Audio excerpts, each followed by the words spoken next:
वन्दितु सव्वसिद्धे ध्रुवमचलमनोवमं गदिं पत्ते वोच्छामि समयपाहुड मिनमो सुदकेवली भणिदम् नमः समयसाराय स्वानुभूत्या चकासते चिस्वभावाय भावाय सर्वभावांतरच्छिदे। अंतिम शासन नायक 1008 भगवान महावीर स्वामी की जय। द्वादशांग श्रुत देवी की जय। स्वाध्याय कक्ष संपेपर्यंत आपणा सर्वांना चतुर्विध आहाराचा त्याग असणार आहे। समयसार ग्रंथामध्ये आपण सर्व विशुद्ध ज्ञानाधिकाराची चर्चा पाहतो आहे आणि कर्ता आणि भोक्ता या संबंधी निश्चय नयाची आणि व्यवहार नयाची वस्तू व्यवस्था कशी आहे हे आम्ही समजून घेतो आहे। कोणत्या नयाला गौण कोणत्याला मुख्य ही विवक्षा अंतरंगात ठेवून म्हणजे गौण मुख्य व्यवस्था अंतरंगामध्ये ठेवून नयाचं प्रतिपादन केलं तर तो सम्यक नय आहे। आणि एका नयाला पूर्णपणे काढून टाकलं आणि एकालाच प्रधानता देऊन कथन केलं तर ते वाक्य नयासारखं वाटलं तरी नयाभासाचा दोष त्या ठिकाणी उत्पन्न होतो। व्यवहार नयाचं कथन जे आहे हे संयोगाचं ज्ञान करून देण्यासाठी आहे आणि त्या दृष्टीतून त्याचं ते कथनची सत्य पण असणार आहे, पण परमार्थ रूप वस्तू त्यांनी प्राप्त होत नाही आणि या दृष्टीतून त्या कथनाला असत्य अभूतार्थ असं देखील म्हटलं जातं। हेही सत्य आहे। आम्हाला विवक्षा लावून प्रत्येक गोष्ट अनेकांताच्या कसोटीवर बसून मग त्याची शहानिशा करावी लागते आणि तेच अंतरंगामध्ये आम्हाला धारण करायचं आहे। कोणत्याही तऱ्हेने अनेकांतापासून आम्ही च्युत व्हायला नको। कथन कसंही असेल पण तो कोणत्या नयाचा विषय आहे हे आम्हाला समजून घेता आलं पाहिजे। जसं काल आम्ही बघितलं होतं की हा जो शिल्पकार आहे हा शिल्पकार नाना चेष्टा करतो, आभूषण करतो, हे त्याचं कर्म आहे। हे वाक्य आलं पहिलंच की सोनार कारागीर आभूषणादी कर्म करतो। आता ज्या ठिकाणी अशा दोन द्रव्यांमधला कर्ता कर्मपणा सांगितलेला आहे त्या ठिकाणी हे समजायचंय की वास्तविकतः हा कर्ता कर्म संबंध नाही, हा निमित्त नैमित्तिक संबंध आहे, पण व्यवहाराच्या दृष्टिकोनातून त्याला कर्ता कर्म संबंध म्हटल्या जातो। आम्हाला समीचीन अभिप्राय ग्रहण करायचा आहे, छल किंवा कपट आम्हाला त्या ठिकाणी ग्रहण करायचं नाही। म्हणून योग्य वस्तू व्यवस्था आम्हाला ज्ञात असलीच पाहिजे। अशा तऱ्हेने या 7 गाथा आपण बघितलेल्या होत्या काल आणि आता आपल्याला त्याच्यावरची टीका बघायची आहे। टीका पहा।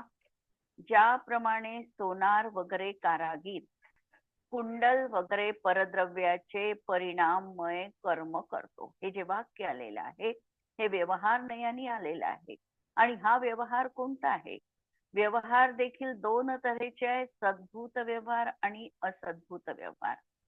अभेद वस्तूमध्ये भेद कल्पना करणं हा सद्भूत व्यवहार आहे आणि दोन भिन्न द्रव्यांमध्ये एकता स्थापित करणं हा असद्भूत व्यवहार आहे। इथे सुवर्ण वेगळं आहे आणि सुवर्णकार वेगळं आहे। एकाला कर्ता म्हटलं आहे आणि दुसऱ्याला कर्म म्हटलेलं आहे। दोन द्रव्यांमध्ये संयोग संबंध दाखवून या ठिकाणी हे कथन जे आलेलं आहे ते उपचरित असद्भूत व्यवहार नयाचं कथन आहे। म्हणून सोनार वगैरे कारागीर कुंडल वगैरे परद्रव्याचे परिणाममय कर्म करतो।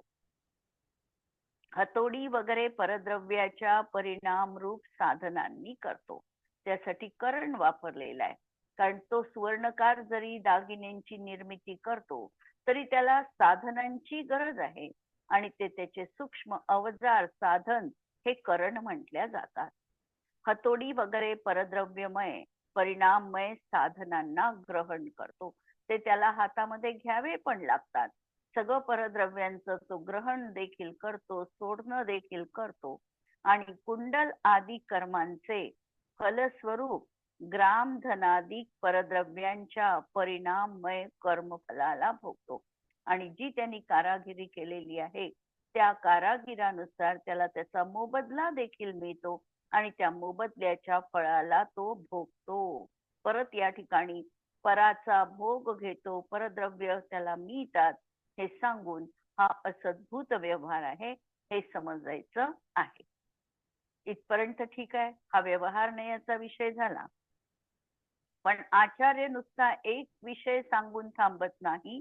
आचार्यांना यथार्थता दाखवायची आहे. हे पहिल्यांदा व्यवहारामध्ये कसं चालतं हे दाखवलेलं आहे आणि पुढे वाक्य लगेच सांगितलं की परंतु त्या सर्वांपासून भिन्न द्रव्यपणाने अन्यत्व असल्यामुळे त्यांच्याशी तन्मय होत नाही. पण हा सुवर्णकार त्या आभूषणांशी, त्या करणांशी, त्या मोबदल्याशी हा तन्मय होत नाही. म्हणून केवळ निमित्त नैमित्तिक भावानेच मात्र तेथे कर्तृकर्म किंवा भोक्तृभोग्य व्यवहार आहे. आणि हा व्यवहार आम्ही व्यवहारात आमच्या नेहमीच्या जीवनामध्ये हाच व्यवहार आम्ही नेहमी वापरत असतो. वापरायला हरकत नाहीये, पण त्याच्यातली सत्यता असत्यता आम्हाला समजायची आहे. हे घर माझं आहे असं आम्ही व्यवहारात बोलतो. व्यवहार बोलणं हे गैर नाहीये, पण समजायचं हे आहे की हे घर माझं असू शकत नाही. हे उपचरित असद्भूत व्यवहार नयाचं कथन आहे. वास्तविकतः हे घर जे आहे ते परवस्तूंचं आहे, विटा मातींनी बनलेलं आहे. हे त्या ठिकाणी सत्य देखील आम्हाला समजलं पाहिजे. मग आम्हाला कधी कधी असाही प्रश्न पडतो की हे जर खोट आहे, असद्भूत आहे, तर आचार्यांनी याचं कथन का केलं? आचार्यांना याचं कथन आमच्यासाठी करावं लागलं कारण आम्ही अज्ञ आहे आणि आम्हाला ज्ञानी आचार्यांना बनवायचंय, योग्य समज आम्हाला द्यायची आहे. त्यासाठी आम्हाला पहिल्यांदा आमच्याच पायरीवर येऊन, आमच्याच भूमिकेमध्ये येऊन आचार्यांना तशा प्रकारचं प्रतिपादन करणं भाग पडलं. आणि नंतर वस्तुस्थिती समजल्यानंतर त्याच्यामध्ये सत्यांश किती आहे आणि तुझा असत्यांश किती आहे हे आचार्यांनी सांगून आम्हाला आमच्या आत्मपरिणामामध्ये तल्लीन कसं व्हावं हे हा मार्ग पण त्या ठिकाणी दाखविलेला आहे. म्हणून लगेचच आचार्यांचं पुढचं वाक्य आहे की या सर्वांपासून भिन्न द्रव्यपणामुळे अन्यत्व असल्यामुळे, अन्यपणा आहे. हतोडी आणि सुवर्णकार भिन्न आहे, कुंडल आणि सुवर्णकार भिन्न आहे, ग्रामधनादी त्याच्यापासून वेगळे आहे. म्हणून हा त्याच्याशी तन्मय होत नाही. तादात्म्य संबंध हा फक्त वस्तू आणि त्या वस्तूंचे समीचीन त्रिकाली गुण या ठिकाणीच आम्हाला तादात्म्य संबंध मांडता येतो. जसं सुवर्ण असेल तर सुवर्णाचा पीतत्वाशी, जडत्वाशी तादात्म्य संबंध आहे. सुवर्णकार असेल तर त्याचा चेतनेशी, ज्ञानदर्शनाशी तादात्म्य संबंध आहे. अशा तऱ्हेने हा तादात्म्य संबंध तिथेच असू शकतो. म्हणून जीव द्रव्य किंवा सुवर्णकार आणि कुंडल हे भिन्न आहे, अन्य आहे, त्यामुळे त्याच्याशी तो तन्मय होत नाही. म्हणून केवळ निमित्त नैमित्तिक संबंधाने, निमित्त नैमित्तिक संबंध हा देखील दोन द्रव्यांमध्ये असत नाही. वाक्य लक्षात घ्या. दोन द्रव्यांच्या दोन वर्तमान पर्यायी मध्ये हा निमित्त नैमित्तिक संबंध असतो. कारण कुंडल नेहमीच काही सुवर्णकार निर्माण करत नाही आणि सुवर्णकाराच्या बाबतीत जर आम्ही बघितलं तर नित्य त्याच्याकडे आम्हाला कर्तृत्व देखील दागिन्यांचं देता येत नाही. म्हणून असा हा कर्तृकर्म संबंध, निमित्त नैमित्तिक संबंध हा दोन द्रव्यांच्या दोन वर्तमान पर्यायी मध्ये असणार आहे. आणि अशाच ठिकाणी भोक्तृभोग्य व्यवहार आहे. त्याचप्रमाणे आत्मा देखील पुण्य पापादी पुद्गल परिणामात्मक कर्म करतो. आत्मा देखील प्रतिसमय चांगलं किंवा वाईट अशा प्रकारचं कर्म करतो. मन वचन काय या पुद्गल द्रव्य परिणामात्मक साधनांनी करतो. कशाने करतो तर साधन त्याच्याजवळ आहे. मन वचन कायचं याच्या माध्यमातून तो कर्म करतो. मन वचन काय वगैरे पुद्गल द्रव्याच्या परिणामात्मक साधनांचं तो ग्रहण पण करतो. पुण्य पापादी कर्माचं फल सुखदुःख आहे त्या पुद्गल द्रव्याच्या परिणाम स्वरूप कर्मफलाला देखील तो भोगतो. चांगला भाव केला असेल, पुण्य केलं तर त्याचं फळ शुभरूपाचं, पुण्यरूपाचं, सुखरूपाचं ते भोगतो. पाप केलं असेल तर त्याचं फळ दुःखरूप तो भोगतो. परंतु या सर्वांपासून भिन्न द्रव्यत्वाने पृथक असल्यामुळे तो तन्मय होत नाही. वर ज्याप्रमाणे सुवर्णकाराचं उदाहरण सांगितलं त्याप्रमाणे या ठिकाणी देखील सांगत आहे की आत्मा जो आहे हा आत्मा त्याच्याशी तन्मय नाही. आत्मा जे काही करतो आहे पुण्य पापादी पुद्गलाचा परिणाम त्याच्याशी तन्मय नाही. मन वचन काय हे जड आहे त्याच्याशी हा तन्मय नाही. जे सुखदुःखादी फल आहे त्याच्याशी देखील हा तन्मय नाही, पृथक आहे. म्हणून तेथे केवळ निमित्त नैमित्तिक भावाने कर्तृकर्म किंवा भोक्तृभोग्य व्यवहार आहे. तसेच ज्याप्रमाणे तो शिल्पकार कर्म करण्याची इच्छा करीत कर्मानुकूल आत्मपरिणाममय चेष्टा करतो. हे वाक्य अत्यंत महत्वाचं आहे की तो शिल्पकार आहे तो काय करू शकतो. निश्चय नयनी व्यवहार नयनी सांगितलं त्यांनी कुंडलाचे परद्रव्याचे परिणाम केले, पण निश्चय आता या ठिकाणी सांगतात आहे की तो शिल्पकार कर्म करण्याची इच्छा करतो की मला कुंडल बनवायचं आहे, मला कंकण बनवायचं आहे अशी इच्छा करतो. आणि कर्मानुकूल ज्याप्रमाणे असेल त्याप्रमाणे आत्मपरिणाममय चेष्टा करतो. दुःखमय आत्मपरिणामात्मक चेष्टारूप कर्मफलाला भोगतो आणि एक द्रव्यत्वामुळे अभिन्नता असल्यामुळे तन्मय होतो. म्हणजे तो भाव जो सुवर्णकाराने केलेला आहे कुंडल बनविण्याचा, तो जो त्याचा जो भाव आहे त्या भावाशी तो सुवर्णकार तन्मय झाला.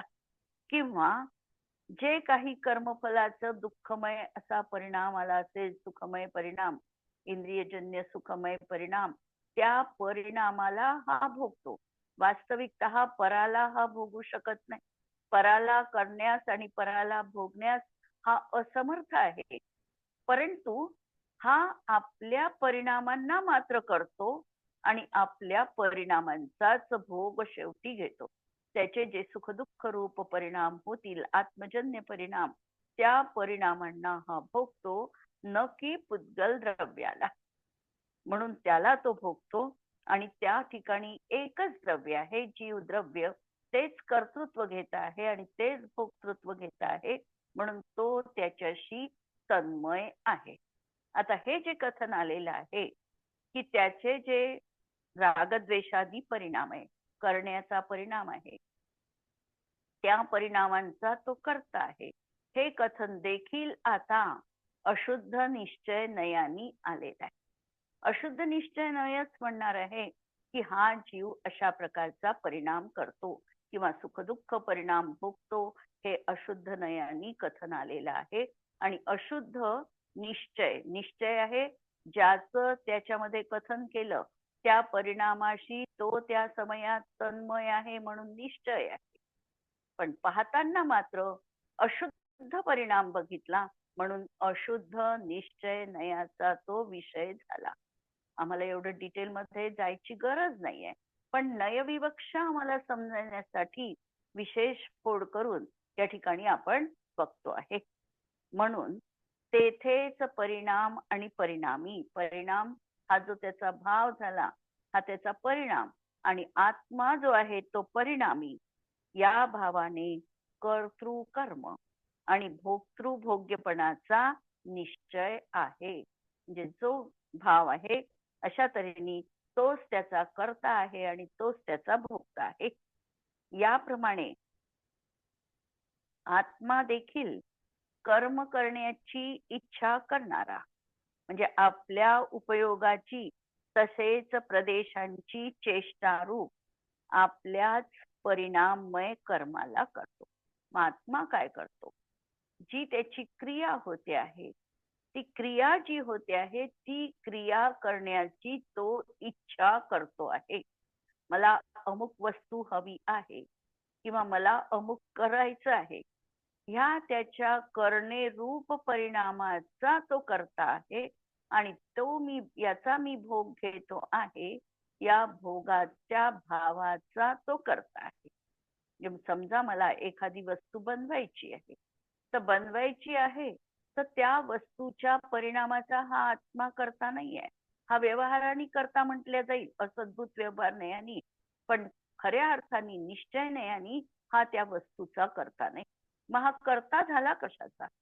तर मला अशा तऱ्हेने ही वस्तू निर्माण करायची आहे असा त्याचा जो भाव झाला, त्या भावाचा हा करता आहे. आणि भोगता कशाचा? हा परद्रव्याला भोगू शकत नाही. परद्रव्याचा जो काही सुखदुःख रूप परिणाम त्याच्या स्वतःच्या अंतरंगामध्ये निर्माण झाला, त्या भावाचा त्यांनी भोग घेतलेला आहे. म्हणून त्याच्याशी तो तन्मय आहे आणि दुःखात्मक आपल्या चेष्टानुरूप परिणाममय कर्माच्या फलास हा भोगतो. परंतु एक द्रव्यत्वाने त्यापासून अभिन्न असल्यामुळे तन्मय होतो. म्हणून परिणामी भावाने तेथेच कर्ता कर्मपणा आणि भोग्यपणाचा निश्चय करायचा. म्हणून एक द्रव्याश्रित कर्ता कर्म संबंध आम्हाला बघायचा आहे. निमित्त सापेक्ष कथनात व्यवहाराने कर्ता कर्म दोन मांडलेले आहे. आता आम्ही बघितलं कर्ता कर्म आणि व्यवहारात आम्ही नेहमी अशा दोन गोष्टींमध्येच कर्ता कर्म संबंध म्हणतो. आणि ज्या ठिकाणी आमचा अहंकार अति असेल त्या ठिकाणी तर आम्ही पराचं कर्तृत्व स्वतःकडे घेतो. निश्चयनयाने एकाच द्रव्यात कर्ता कर्म संबंध आहे. निश्चयनय वस्तूचा स्वभाव स्वरूप सांगतो म्हणून सत्यार्थ आहे आणि व्यवहारनय संयोग सांगतो आणि निमित्ताच्या दृष्टिकोनातून कथन करतो आणि म्हणून तोही त्या दृष्टिकोनातून सत्यार्थ आहे. इथेच आम्हाला दृष्टिभेद पाहायचा आहे. स्याद्वादीला यामध्ये काहीही विरोध दिसत नाही. व्यवहारनयाचे कथन निश्चय अपेक्षेने कथनचित असत्य आहे. कारण व्यवहार दोन द्रव्यामधला गोष्ट सांगतो, निश्चयनयाच्या अपेक्षेने ते कथनचित असत्य आहे. पण निमित्ताच्या अपेक्षेने जर आम्ही बघितलं किंवा संयोगाच्या अपेक्षेने बघितलं तर ते कथनचित योग्य पण आहे, सत्य पण आहे. निश्चयनयाचे कथन वस्तू स्वरूपग्राही असल्याने एकांतानी सत्य आहे. एकांतानी सत्य म्हणजे ते तसंच असणार आहे. व्यवहारामध्ये एकांत सत्य मांडता येत नाही. व्यवहार सापेक्ष सत्य म्हटल्या जातो. पण निश्चय नय मात्र एकांत सत्य आहे. प्रत्येक नय स्वतःच्या स्वरूपाचं वर्णन करून परनयाचा निषेध करत नाही. तो व्यवहार असेल तरीही तो स्वतःच्या स्वरूपाने संयोगाचं कथन करून देतो, पण पराचा निषेध करत नाही, फक्त गौण मुख्य व्यवस्था ठेवतो. जर तो निषेध करत असेल, सर्वथा निषेध करत असेल तर तो नयाभास म्हटल्या जातो. आणि म्हणून तो स्वतःच्या विषयाचा एकांत प्ररूपक असूनही सत्य आहे. म्हणून त्याला आम्ही स्यात् आणि एवकार हे दोन शब्द लावून नयाची सत्यता आहे ह्या दृष्टिकोनातून बघा, ही वस्तू अशीच दिसणार आहे, हे आम्ही सापेक्ष कथन करून स्याद्वादाची सिद्धी आम्ही जीवनात करत असतो.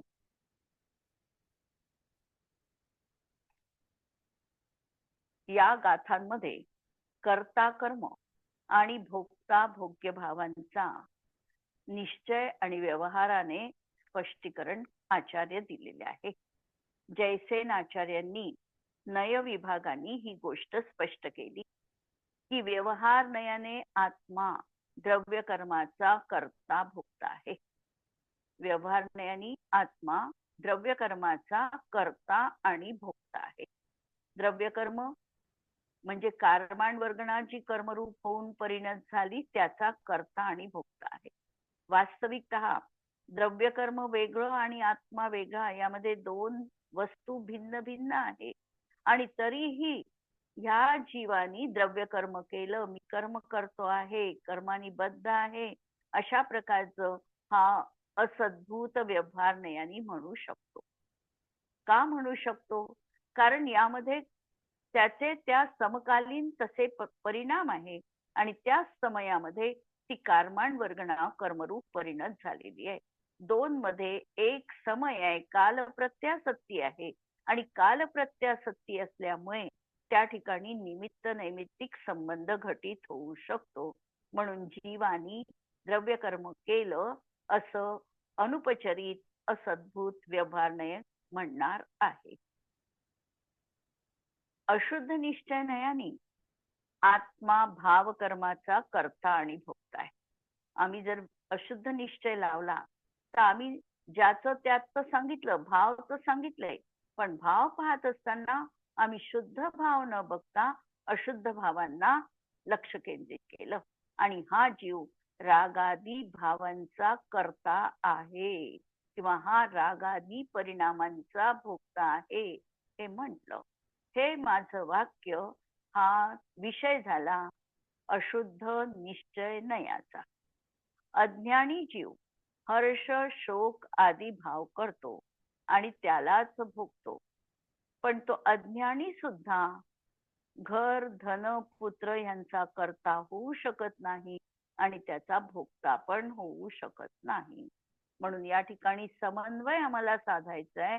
समन्वय साधताना सांगितलं, बोलण्याच्या कक्षेपर्यंत ठीक आहे, तू द्रव्य कर्माला केलं, हे माझं आहे म्हटलं, इथपर्यंत ठीक आहे, पण त्या पराचा यत्किंचित देखील तू कर्ता बनू शकत नाही.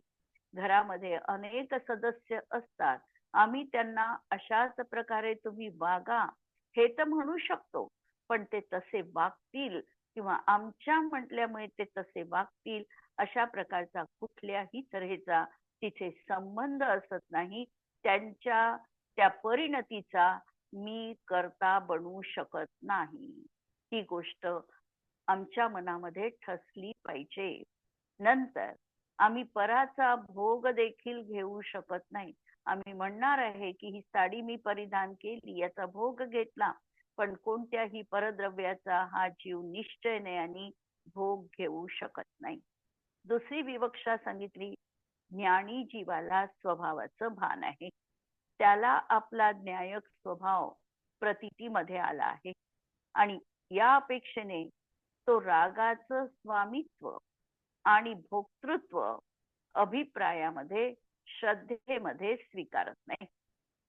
जेव्हा आत्मप्रतीती झाली, स्वपरभेद विज्ञान या जीवाला झालेला आहे, त्यावेळेला मी कोण आहे याचा योग्य निर्णय त्याच्या जीवनात झालेला आहे. मी पराचा कर्ता भोक्ता होऊ शकत नाही हा त्याच्या मान्यतेमध्ये दृढ विश्वास निर्माण झालेला आहे.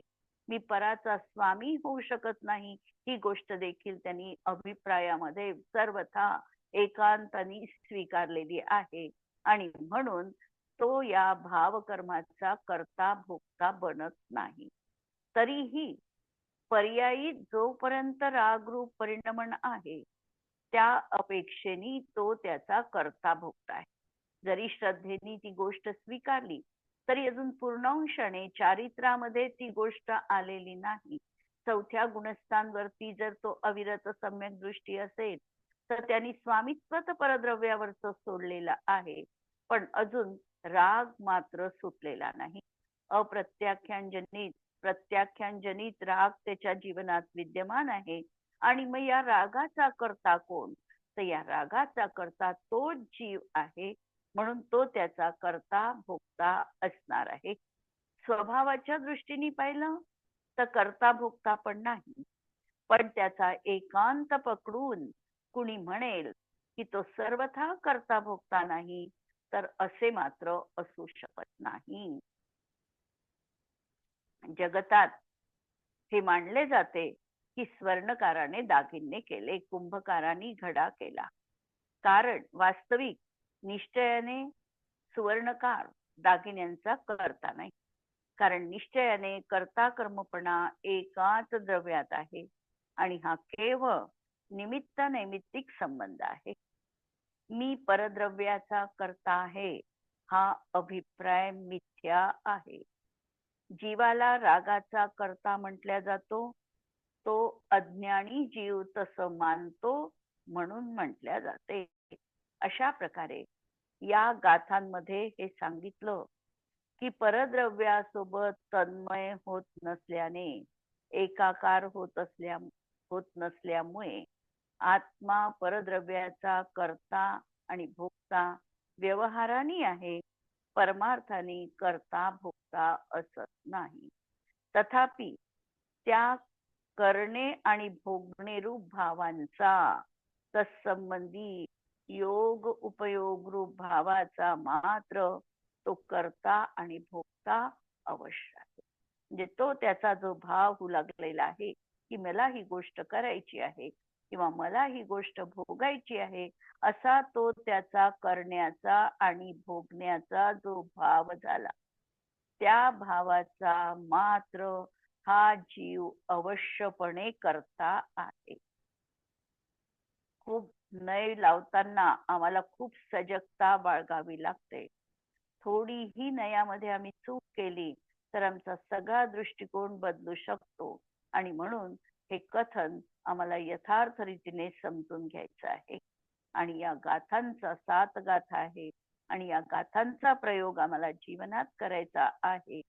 त्यावेळेला आम्ही विचार करायचा आहे की कोणताही जीव बाह्य पदार्थाचा करता भोगता होऊच शकत नाही, ही गोष्ट असंभव आहे. मी असं म्हणेल की मी माझ्या मुलांना खूप सुखी ठेवते, जगामध्ये हे अशक्य आहे. मी दुसऱ्यांना किंवा माझे जे शत्रू आहे त्यांना मी त्रास देईल, हे अशक्य आहे. जिथं पॉसिबिलिटीच नाही ती गोष्ट आमच्या मनातून आम्हाला काढून टाकायची आहे. म्हणून हा प्रयोग आम्हाला जीवनात करायचा आहे. कर्तव्य आम्हाला सोडायचं नाही सांगितलं आचार्यांनी, पण कर्तव्य सोडत नसताना या कर्तृत्वाचा जो अहंकार आहे, या अहंकाराला सोडायचा आहे. मी सगळ्यांचं करते आणि सगळं चांगलंच करते, हा जो आमचा मान्यतेमध्ये अभिप्राय बसलेला आहे, याला आचार्यांनी या गाथेमध्ये शह दिलेला आहे, हलवलाय आम्हाला की कोण तू, पराचं काय करू शकतो, म्हणून पराचं तू करू शकत नाही, भोगू शकत नाही, ही गोष्ट असंभव आहे. हे मान्यतेत आम्हाला, अभिप्रायात आम्हाला ठसवायचं आहे, हा प्रयोग करायचा आहे. आणि दुसरा प्रयोग याच गाथा संबंधी की आमचे रागादी माझ्यामध्ये होतात त्याचा मी करता आहे, पण हा रागादी परिणाम माझ्या जीवनात होतो आहे, हा माझा अपराध आहे आणि याला मला दूर करायचं आहे. म्हणून परद्रव्य याच्यापासून आम्ही अत्यंत उदासीन होऊन आणि रागापासून देखील आम्ही सुटून, रागाला देखील हे हे आहे असं समजून आमच्या आत्मपरिणामामध्ये, ज्ञानामध्ये, चैतन्यामध्ये, आमच्या आत्मतत्वामध्ये आम्हाला तल्लीन व्हायचं आहे. तर या गाथांचा प्रयोग अशा तऱ्हेने आम्ही बघितला. आणि यानंतर कलश येणार आहे 211 नंबरचा. ननु परिणाम एव किल कर्म विनिश्चिताः स भवति न परस्य परिणामिनः एव भवेत्. स न भवति कर्तृशून्यमिह कर्म न चैकतया स्थितिरिह वस्तुनो भवति कर्तृ तदेव ततः.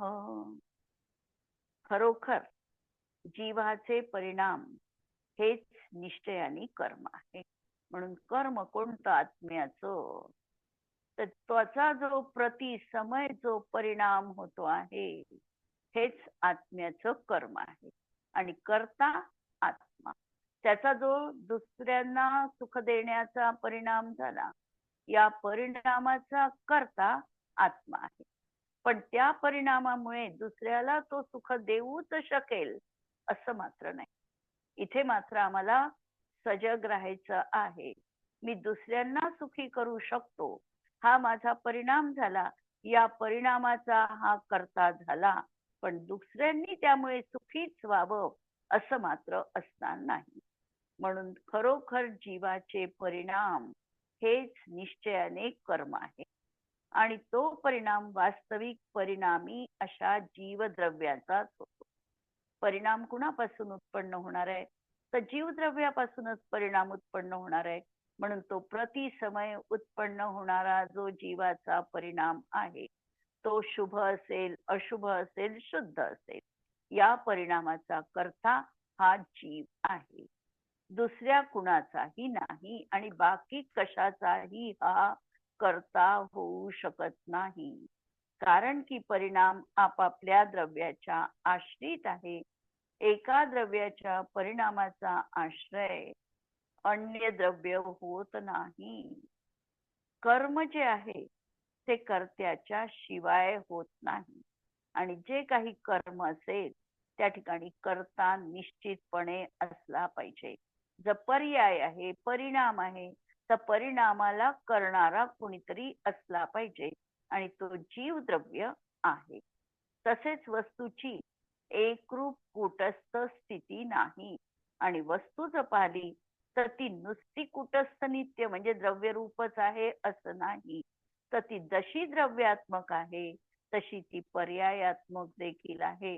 कूटस्थ नित्यता हा सांख्यांनी मांडलेला विचार आहे, आणि त्याला अनेकांताची जोड देऊन आम्ही द्रव्य पर्यायात्मक वस्तू आहे हे सिद्ध केलेलं आहे. सर्वथा नित्य बाधित आहे. आणि म्हणून वस्तू आपल्या परिणामरूप कर्माचा आपणच स्वतः करता आहे, हा निश्चय सिद्धांत आहे. म्हणून या गाथेवरून, कलशावरून आम्हाला आमच्या परिणामांची जबाबदारी आम्हाला आमच्यावरच घ्यायची आहे. दुसऱ्या कुणावरही ही जबाबदारी टाकता येत नाही. जगात प्रत्येक कार्य करणाऱ्याला कर्ता म्हणतात. त्याचे ते कार्य हे त्याचं कर्म आहे. मातीत घटरूप कार्य झाले, घट हे कर्म आहे. मग त्याचा कर्ता कोण? लौकिक दृष्टीने तदनुकूल क्रिया करणारा कुंभकार त्याचा निमित्त कर्ता आहे. यथार्थ दृष्टीने कार्य मातीत झालेले आहे, म्हणून मातीच घडाचा यथार्थ कर्ता आहे. परिणमन रूप क्रिया परिणमनशील द्रव्यात झाली, आणि म्हणून ते द्रव्य यथार्थ कर्ता आहे. जर कर्म आहे तर त्याचा कर्ता अवश्य असला पाहिजे. जर वस्तूत कर्ता कर्मपणा मांडला नाही तर वस्तू कूटस्थ नित्य मानावी लागेल. पण वस्तूची स्थिती कधीच एकसारखी असत नाही. वस्तूची नित्यता द्रव्य दृष्टिकोनातून आहे. द्रव्य अनादि अनंत आहे. द्रव्याचा न उत्पाद आहे न व्यय आहे. ते निरंतर आहे. आणि असे असतानाही वस्तू सतत बदल होत असतात. बिना परिवर्तन एक समय पण व्यतीत होत नाही. ते प्रतिक्षण होणारे कार्य म्हणजे कर्म आहे. आणि त्या कर्माचा कर्ता द्रव्यच आहे. हीच गोष्ट इथे स्पष्ट केलेली आहे. या कलशामध्ये 5 गोष्टी स्पष्ट केल्या, लक्षात घ्या. या कलशात 5 गोष्टी स्पष्ट केलेल्या आहे.